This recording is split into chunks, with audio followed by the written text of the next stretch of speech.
Well, it's really a beautiful thing. I have to say, this is probably the most meaningful use case of technology I've ever been involved in my life. And it was a pretty harebrained idea, to be honest with you, when we started this company in 2016 that, virtual reality was going to be something useful for older adults. And I think our expectations have blown wide open on this field in our application because it's really helping a wide spectrum of use cases with aging adults. So, yes, when we think about calming, meditative type content, it's a great way to focus the mind and to get centered.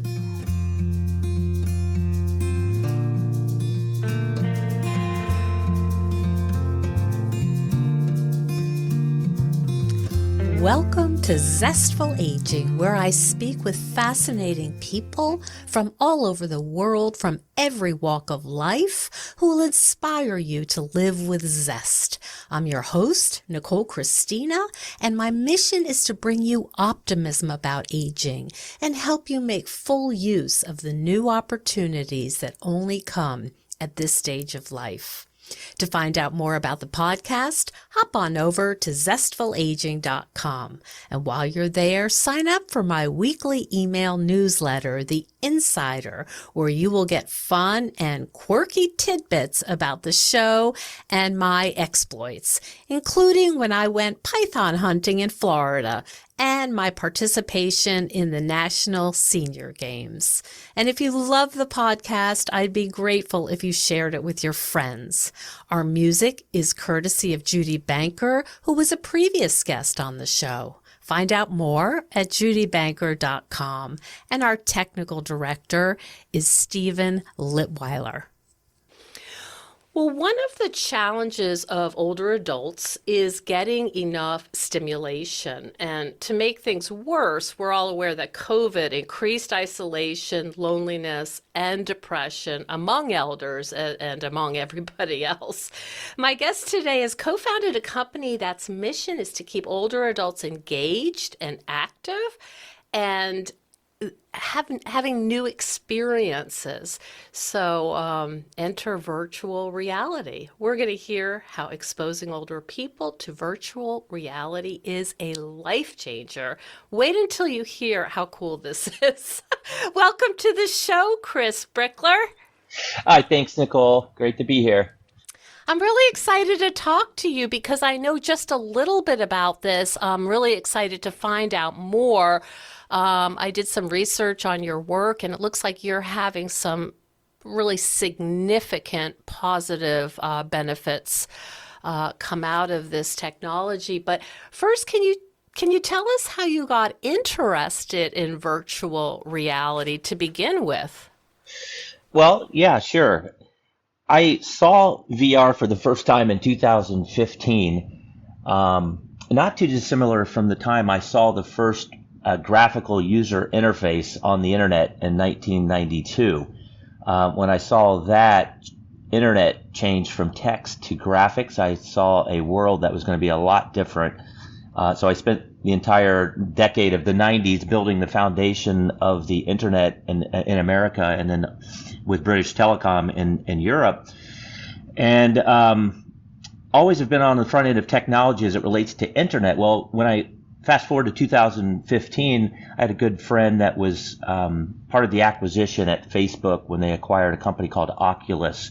And he gave me an inside track to this new idea of a visual, 360 immersive visual web environment, basically. And when I saw that, my feelings were very similar, almost identical to my feelings in 1992, that this was a technology that was going to be changing and disrupting every aspect to our lives, our business, our education, the way kids are going to grow up. I mean, it's a revolutionary technology that is pretty amazing. So at that time, I saw VR, and I wasn't interested in gaming at all, although I do respect the ideas of gaming and how games are created and all the fascinating science behind games. I immediately saw how the gamification of this VR could easily turn into a healthcare initiative. And my co-founder in Texas, a gentleman by the name of Sean Wyora, he was working with a large chain of senior living operators in Texas, and they were rolling out a very interesting program called Music and Memory, which was just a basic iPod. Family gives the caregiving staff the customized playlist of songs that might generate some long-term memory. Beautiful. Yes. And he was just glowing about what this program was doing for the health of these older folks, many of them in sort of dementia disease state.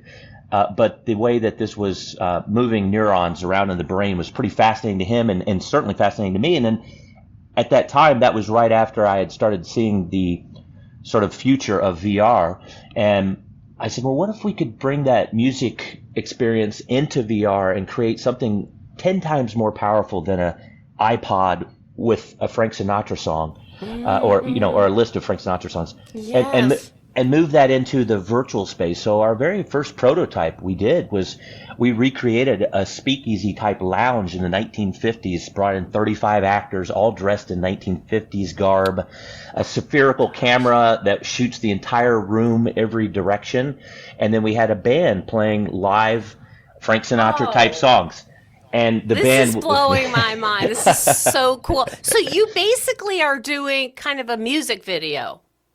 That's basically what it was. Yeah, it's a music video, but what the idea was that we could use the medium of virtual reality to teleport that 85-year-old that might really love Frank Sinatra.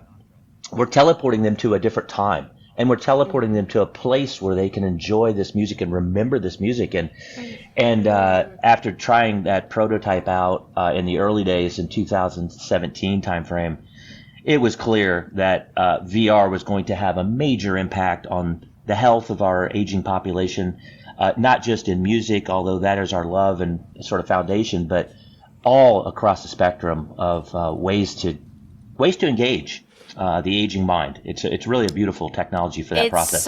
It's so cool. So if you could let's just go back and fill in some of the blanks here for those listeners who are not familiar with this. Chris, talk about the hardware and the setup and the basics. Well, yeah. So it's really interesting time frame as well. A lot of people have heard about virtual reality coming into the mix in terms of a consumer product. Oculus and Facebook have done a great job of building awareness for this next wave of virtual reality. Where we like to focus is not on the consumer gaming for the 21-year-old or 16-year-old. We've refined the virtual reality experience and control the experience to where when an older adult would enter our Mind VR environment, it's not overwhelming, it's calming, it's intentional. And that requires hardware, that requires software, and in many cases we provide a tablet that allows a caregiver to essentially drive the VR experience for someone that might not be able to drive it themselves. So we make it very easy. We've got a partnership on the hardware side of things with HTC Vive. They're one of the largest VR companies in the world. We have been working with them over the last couple of years to really miniaturize the headset technology. So most people out there have probably seen this product called Oculus, at Best Buy or online. Their kids might have it. It's really designed for kids. What we're seeing with HTC though is this miniaturization. So we've now got a new headset that we're launching that weighs 189 grams. That's the weight of a cup of coffee, and it doesn't have a head strap on top, so it just looks like glasses. And for an older person, this is much more accessible, and that's one of the things that I'd like to communicate is that we're trying to make VR very accessible and lightweight headsets, so it's very easy to enter into these calming experiences. Wow. Is what I say. So, we talked off mic about how I'm so interested in psychological impact, the emotional impact. Can you talk about what what caregivers are seeing as a result of using this VR product? What's happening with folks that are engaging in this? Well, it's really a beautiful thing. I have to say, this is probably the most meaningful use case of technology I've ever been involved in my life. And it was a pretty harebrained idea, to be honest with you, when we started this company in 2016, that, virtual reality was going to be something useful for older adults. And I think our expectations have blown wide open on this field in our application, because it's really helping a wide spectrum of use cases with aging adults. So yes, when we think about calming, meditative type content, it's a great way to focus the mind and to get centered. So I understand that there's some really significant benefits to this, and I know even that you are doing some work with the Stanford Longevity Center. Tell me what some of the benefits are to people who are engaging in these systems.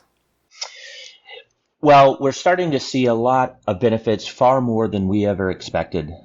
We're actually doing a big study right now, one of the largest studies ever done in VR and aging with Stanford University, run by Jeremy Bailison, who's just a recognized world leader in VR. And what they're looking at is how this is really improving the mood structure of individuals. Before, after VR. We're also looking at the improvement in the relationship between the caregiver and that older adult. And that's a really beautiful thing we've seen. We didn't expect that to be so powerful, to be honest with you, Nicole. When we think about the increase in communication that we drive with VR, well, we didn't realize what an impact that was going to have with the relationship with the caregiver, because now the caregiver is learning a lot about this person as they're talking, and it's inspiring socialization, right? And that's really important as we look at aging care. Obviously, VR is great for reducing stress, reducing anxiety. We see a lot of use cases in older adults that are in physical therapy, for instance. And that makes people sometimes quite anxious to where they don't go to therapy. They don't do the required exercises necessary for the full recovery of a situation. And what we're finding with VR is that is reducing anxiety before the therapy sessions.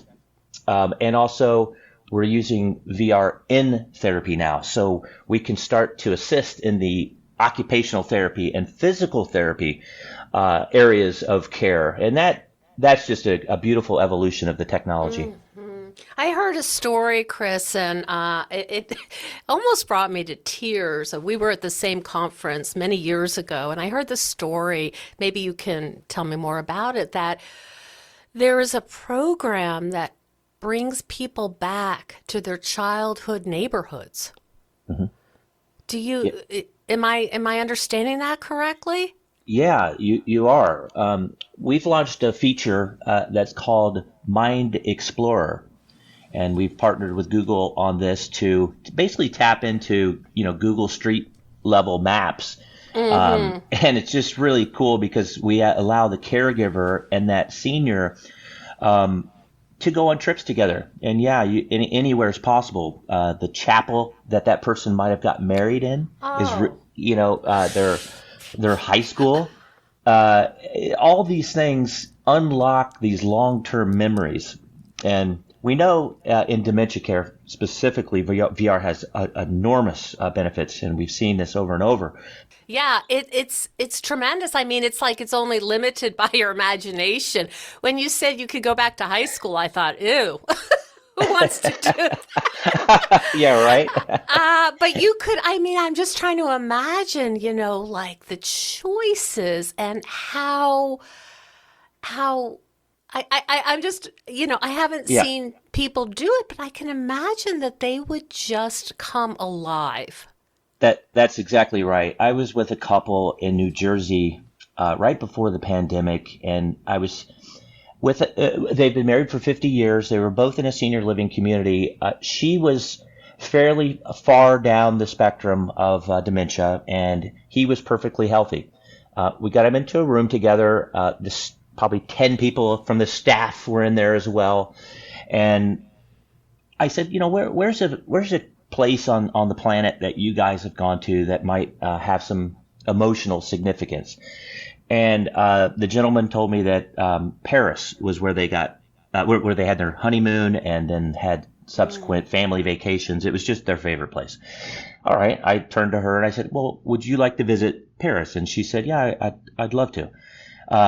She didn't remember his name at that moment. She didn't remember what she had for breakfast at that moment. I was very gentle in handing her the glasses. We put those on, and then she, within 10 seconds, she's like, honey, there's the Notre Dame. We were there, and then we went over to the Louvre. We went around to different places in Paris, and she remembered everything. She started talking about the names of her children. She took the glasses off after a minute and was fully present, and they were talking about their honeymoon and trips and things like that. And it was, the whole staff, we were all in tears. It was just one of those moments that I'll never forget. As this technology continues to amaze me. What a gift. What a gift that is. Hello, all you Zestful listeners. I can't wait to tell you what I've been working on in between interviewing powerhouse guests. I'm putting the final touches on my new web course about how to age with courage and vitality based on science and my 30-year experience as a psychotherapist. The course is full of super practical and doable activities, and it will help you be more optimistic about aging, just like my dogs who are wrestling right now. I cover all the hot topics such as exercise, mindset, eating, relationships, and leaving a legacy. And there are bonus interviews with the lead nutritionist at Syracuse University and an over 55 tennis player with an immune disorder who played in the national championships in Florida. But I have one problem. I'm struggling with a name. So here are a couple I've been playing with. Zestful Aging, creating a healthy mind and healthy body. Or Zestful Aging, creating the rest of your life. So I really need your help, listeners. If you come up with the name of the course that I choose, I will give you a shout out on the podcast, as well as list you in the credits for the course. And you'll get a t-shirt with my brand new logo that's just hot off the press. So send all your great ideas for my course to me at zestfulaging@gmail.com, and I can't wait to see them. Thanks so much. Any challenges that come up in terms of using this technology for elders? Well, the challenges are things that we're tackling on our daily basis. So I mentioned earlier the miniaturization of the technology. We're on top of that. We're driving that. The lighter weight this material becomes, the more useful it is.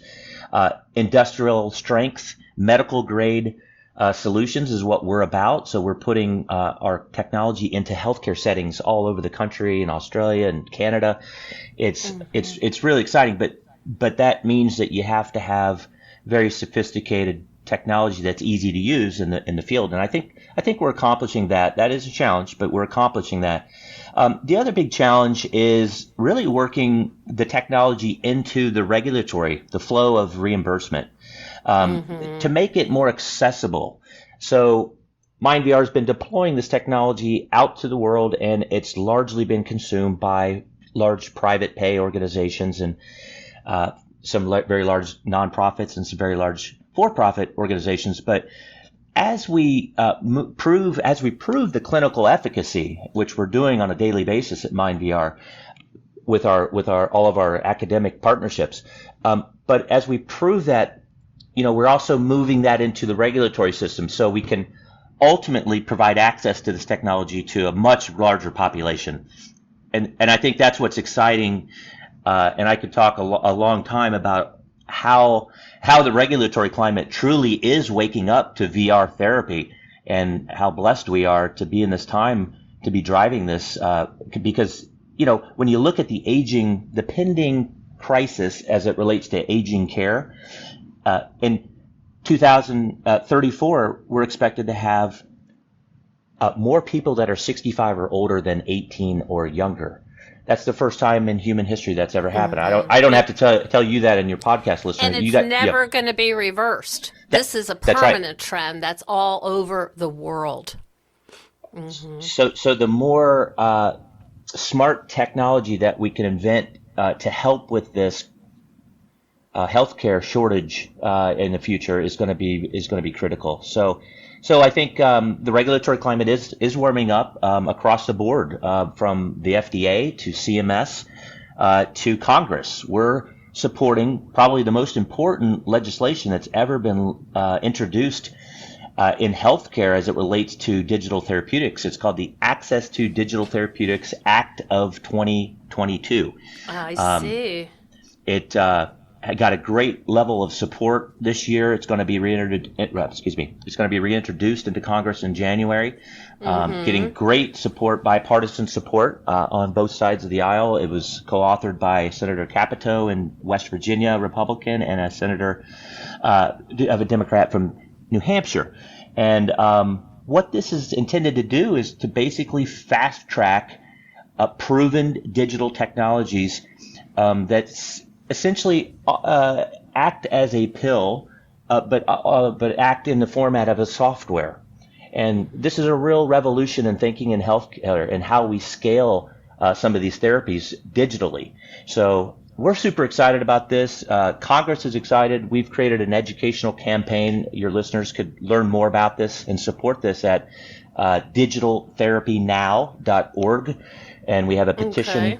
We have a petition on there as well if folks want to support that, that we're basically trying to educate lawmakers on both sides of the aisle how digital therapies can help with the opioid crisis and addiction, how these digital therapies can affect the way we care and treat for dementia and Alzheimer's. I mean, it's really across the board, and we're laser focused on VR-based digital therapeutics for the aging. This will be, more about this than I do, but I can imagine that some of the lawmakers might be a little slow depending on their experience with technology, and really appreciating how important this can be.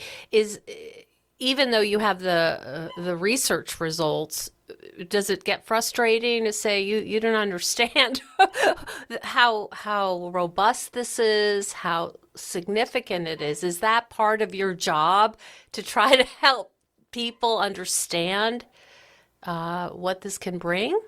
That's exactly right, Nicole. And that's why we've created that website, digitaltherapynow.org, with some of the industry leaders that we work with, and also some really fantastic academic partners.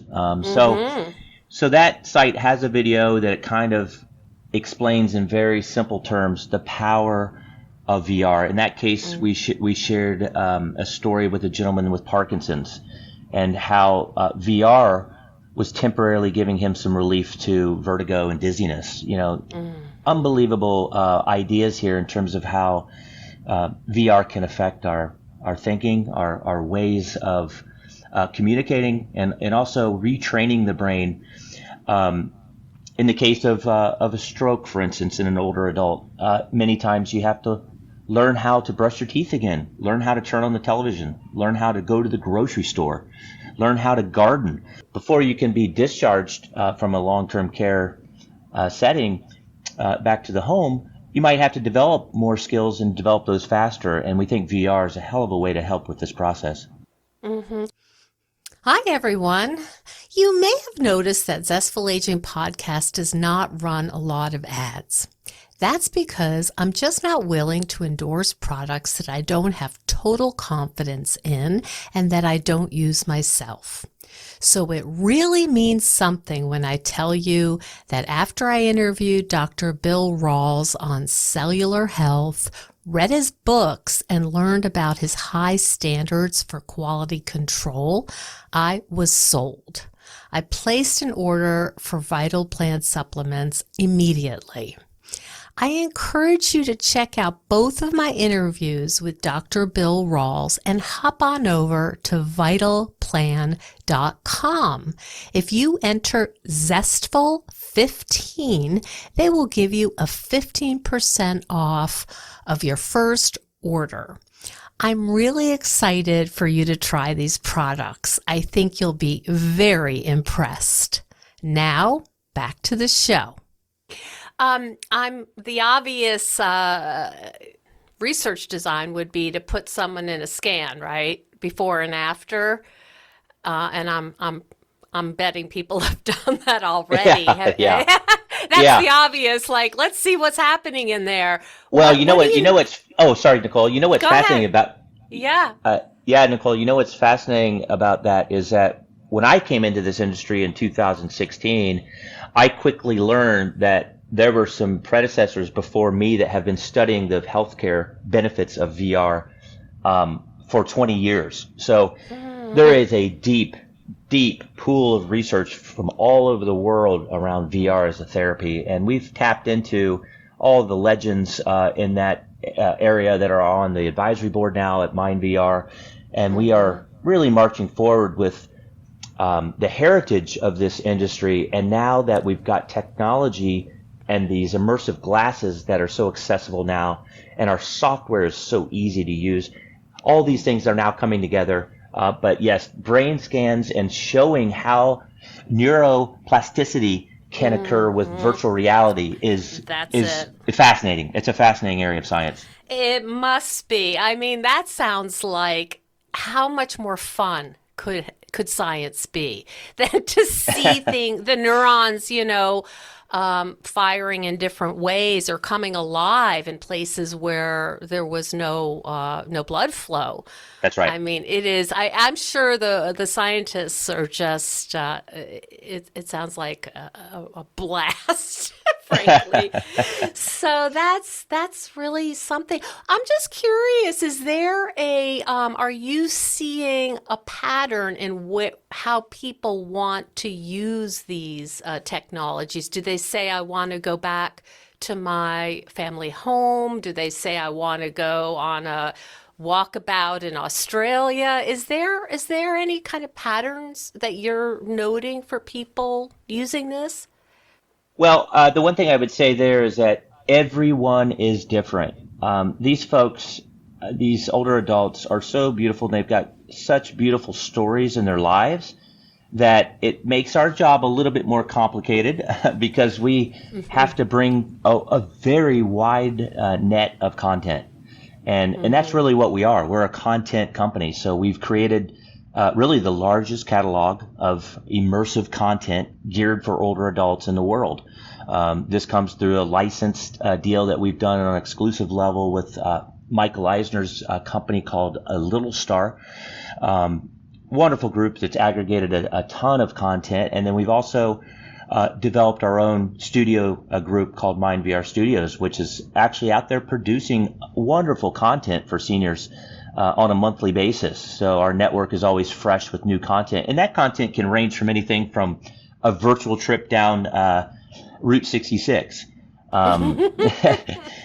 to virtual bread baking in a kitchen where we induce memories by not only the visuals of baking bread, but also the aroma of the smell of bread while you're in VR. And you want to see a brain light up with that combo. That's exciting. Oh, I can only imagine. As a pandemic bread baker, I can totally get that.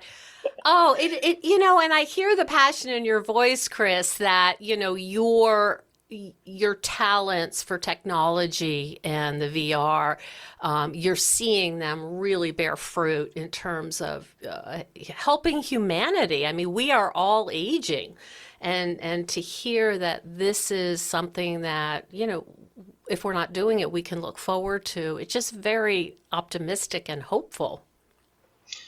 It really is a hopeful technology, and we're really at the embryonic stage, I think, from a commercialization aspect. But I think that the tailwinds are so strong right now that the commercialization of this fledgling digital therapeutic industry will really take off here in the next few years. And we're really being driven by the sheer growth and demography of the older adult population. We want these folks to age gracefully. Engaging technology is going to help with that a lot. And we think VR can also sort of trick the brain in a really positive way and the body to help achieve better outcomes. So, think about it. When you're in a VR exercise, you're not in those four walls of your senior living community. You're completely in a different place. You're biking on a mountain in the Alps, or you are rowing down a river. I don't know, Mississippi River, I think is one of them. So, there's just, you take people out of those four walls, you put them in different places. Their mind feels at ease and can be guided to do exercise and different types of range of motion movements in the therapeutic sense that tie in specifically to physical therapy rehabilitation. So, there's very close linkages here to real healthcare practices. And that's where we're kind of driving the connection with VR and healthcare. Wow. I have this idea that, your tagline could be funnest science ever. It just sounds so exciting. Do you ever have concerns that people just want to stay in the world of VR and not come back? It's funny. The tagline discussion is funny. We've been using a tagline for a few years, kind of informally, called "Smiles on Faces," based on a song that we love by a group called Stick Figure, and it's just amazing how the mood can change immediately with this technology. So yeah, as far as people not wanting to come out of VR, no, we don't see that as much. We really try to confine and focus these sessions to 15-minute doses of Mind VR, and we don't try to overdo it or underdo it. But yeah, I mean, I can see longer journeys in the future, but right now we're pretty focused on shorter doses. It reminds me, and I'm sure this has come up in your meetings with your people, it's like being in the hologram, right? Star Trek hologram. Is that what it was called, or am I? It's not a holodeck, I think. Deck, maybe? the holodeck. Yeah. That's what you've really created, is the holodeck. I try to tend to communicate in ways that non-Trekkies can understand, but I can say that that is an interesting analogy for sure. Oh my gosh, I'm trying to think of what I would want to do as the first experience. And what I'm thinking, and I don't know if this is in your playlist, but I think it'd be really fun to get a tennis lesson from a pro that you really like. Is that something like those kind of things you talk about, bread baking? Can people do activities or sports with celebrity athletes? Is that a possibility? It absolutely is a possibility, and the future of AI, when you think about artificial intelligence and machine learning, and you integrate that into avatars in virtual reality, you could essentially have a celebrity tennis player being a one-on-one coach, driven by a computer system and software behind the scenes, obviously, but the feeling would be very much immersed on a pickleball court or tennis court. Yep. And you're there learning, and you're talking. You might ask questions. It might respond, and it might shoot you a ball in a certain direction where you're having a problem, maybe hitting that backhand to the back left corner. So, there's all kinds of activities, and then you can measure how well somebody does in a tennis session, and how well they're tracking over time, so we can improve outcomes. I mean, that's what we're about at Mind VR. I mean, every piece of content, every solution that we come up with, every application is all designed intentionally to help with a healthcare outcome, and improve somebody's well-being. Yeah. Oh, wow. It's just so much fun. Where can people find out more about Mind VR? And I know you gave us a place to go to support some of the legislation. But what about finding out more? I know you have a nice website. You have one for individuals and one for facilities. Where can they find you? Well, we're at mindvr.com. It's myndvr.com. Okay. And we've got quite a bit of information up there. We also have a link to the digitaltherapynow.org initiative. And Okay. there's quite a bit of science research links as well if people want to dig in there. And then if anybody in your audience would want to bring this to a community in their local communities, that's what we do. We do a very good job of bringing virtual reality into communities of 100, 200, 500 people. We train their staffs. We make it very accessible for families to use when they come in to visit. It's just a great tool all around for these communities. It must feel really good to be at the cutting edge of this, Chris, and knowing what a significant difference you're making. Thank you, Nicole. It's interesting after 30 years in business to be at the place where you can actually be developing and deploying something as meaningful as this is a great place to be in my career. Leaving a legacy. Very important for healthy aging, as I'm sure you know. That's right. Chris Brickler, thank you so much for being on the program and telling us all about this new technology. It's so fun to hear about, and I know we'll be seeing more and more coming out as it develops. Thanks so much. Thank you, Nicole. Appreciate it. Thank you so much for joining us on Zestful Aging. If you like the podcast, please share it with some of your friends. If you think decluttering could help you feel better and you could use a little assistance with that, check out the online course I've developed with professional organizer and designer Carrie Luderin. It's called Too Much Stuff. And Too Much Stuff is different from other courses or articles or guidance you may have used up. We give you clear steps to deal with the clutter and the tools to help you face the overwhelming feelings and the emotions that come up when we're going through our clutter. And a lot of those emotions are just feeling anxious or guilty or just basically flooded with a lot of different confusing feelings. The course is really practical. It's realistic. The lessons are short and punchy, and they're really manageable. We're not trying to set you up for some long exploratory, super in-depth, burdensome experience. We want something really helpful for you right now. We all need help with our anxiety. So being surrounded by more calm and less chaos can really help. So now's a good time to clear out the clutter so we can focus on what's really important in our lives.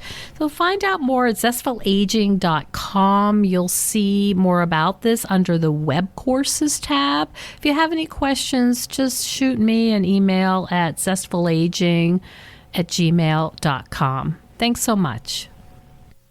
And stay tuned next week for another interview with a fascinating and inspiring guest.